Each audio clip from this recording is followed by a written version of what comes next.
Our day here at Platt.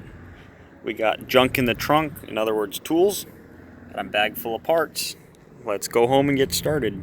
Alright, so we're back in the electrical room, and I already went ahead and punched these out the rest of the way to 1 inch. They were just like this one, and we got our chase nipple in there. And one of the things I was concerned about with these is that here on the underside we would have enough room to get our lock ring on, and we have plenty of room to spin around in there and get our lock ring. So now what I need to do is I need to unscrew this and pull it away. That way I can get the lock ring that goes between the device and the gutter in place. I'm going to get that done and I'll be back.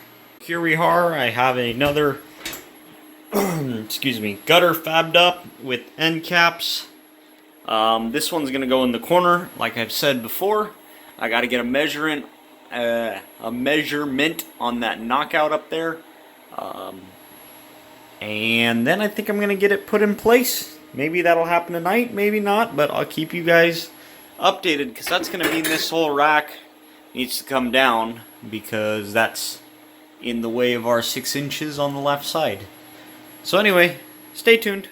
Alright, so here we are. I have my outbacks in.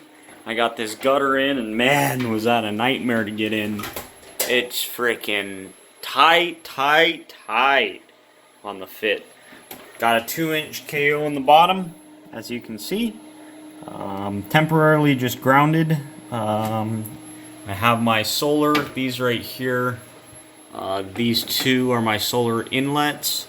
The other one is the generator with this ground.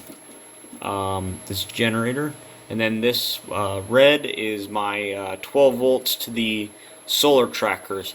These ones for the generator, these two blacks and the green, I intend to completely remove, because I'm going to have a separate inlet for the generator, but for now I don't have really an option. So that'll look nice. I mean, it's as good as it's going to get. It's pretty tight. So that's that. These are in the gutter below. I have the solar wiring, and I have the extra length just stuffed this way, because I'm going to get a panel and have breakers for all the solar, but for now it's just temped in straight to the FlexMax charge controllers.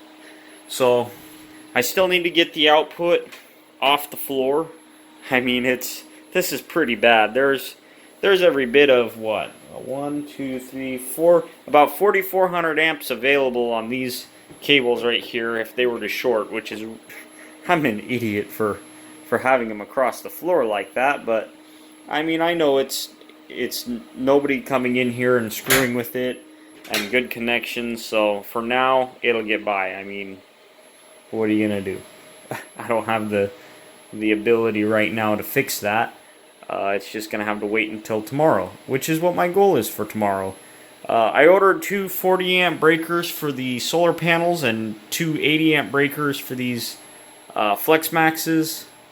So anyway, you can see how we did for power today. We're already in the yellow, but it's about 9 o'clock at night, and I've had, oh, that reminds me, I have this bright light out here just blaring out on all my work area. So anyway, I gotta get going. I got a fun day tomorrow.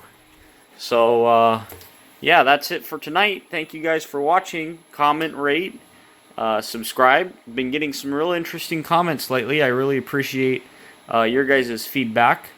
So anyway, this has been High Tech Lab. I'll see you guys later. Bye bye.